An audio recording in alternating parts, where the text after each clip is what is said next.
Chapter 12, Reincarnation and Return. The distinct degrees of splendor and hierarchy exist among the angels of death. However, all of them rely upon the supreme commands of the third aspect of Prakriti, Mother Space, the blessed goddess Mother Death, Hecate, Proserpine, Coatlicue, Kali, etc.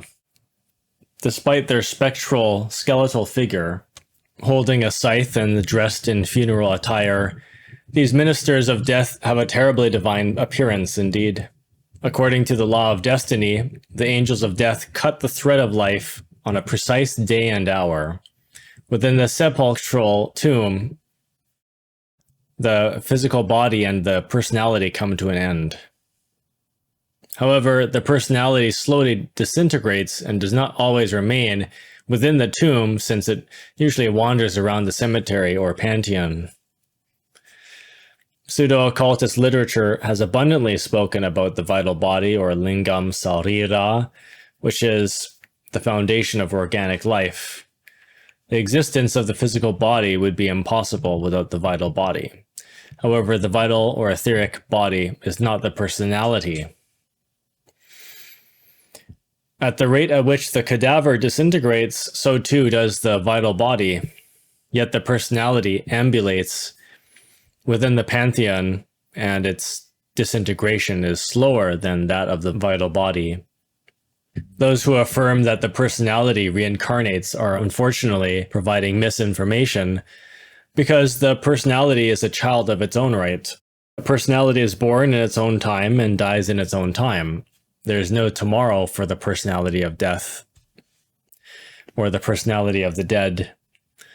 That which continues beyond death is the ego, dressed with lunar bodies. That which never dies is the essence, the buddhata, the soul that unfortunately is bottled up within the ego. The retrospective vision of the life that has just ended is made with the sole purpose of taking an inventory of that existence. That way we know what we have and what we lack. After the inventory is taken of the existence that had just ended, the judgment before the tribunals of karma is precise. In ancient times, almost all of the souls were temporarily released from within their ego. In this way, they were able to experience a so-called vacation within the molecular and electronic worlds. Nevertheless, after such a vacation, they reincorporated themselves within this valley of tears, much like a genie who re-enters the same bottle. In this day and age of anguish and perversity, souls hardly have such vacations within the superior worlds. Now the disincarnated enter into the infernal worlds or return immediately to this valley of tears in order to finish as quickly as possible their cycle of successive lives.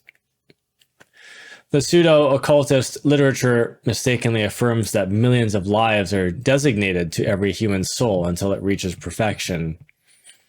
However, this concept is completely erroneous, false.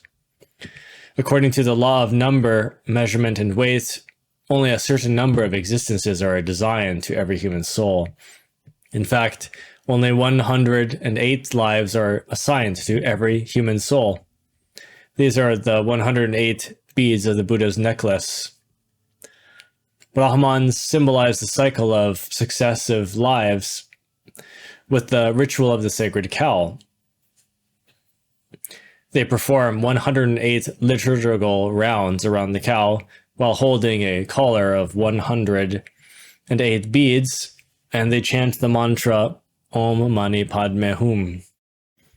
The souls who conclude their cycle of existences without having reached the angelic state enter into the inferior worlds.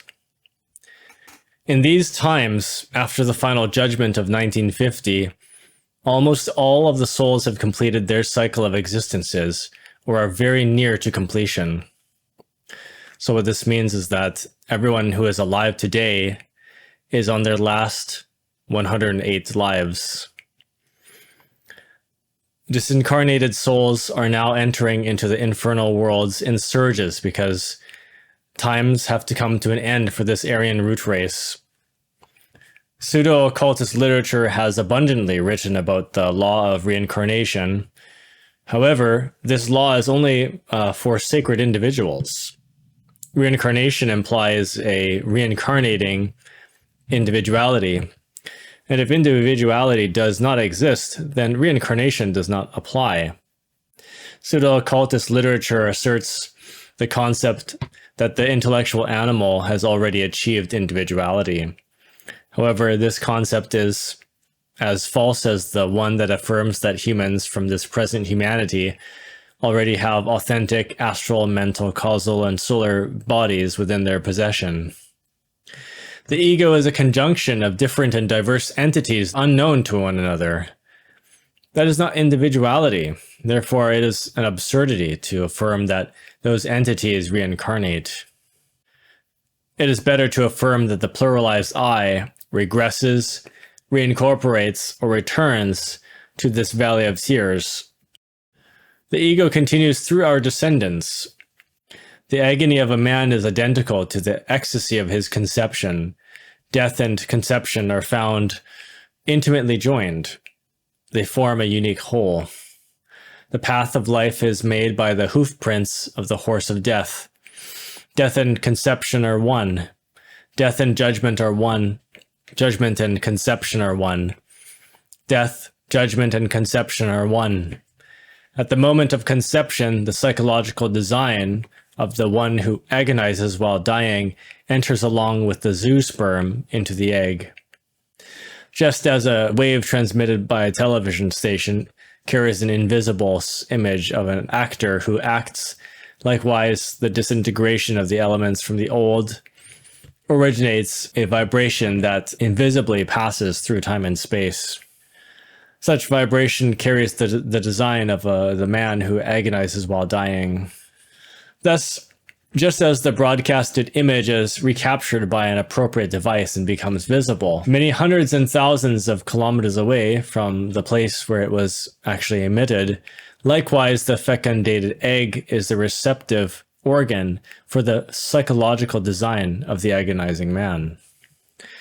After death, different entities which constitute the ego come and go through the molecular region.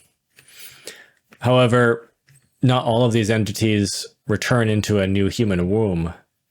Some of these entities enter into the underworld.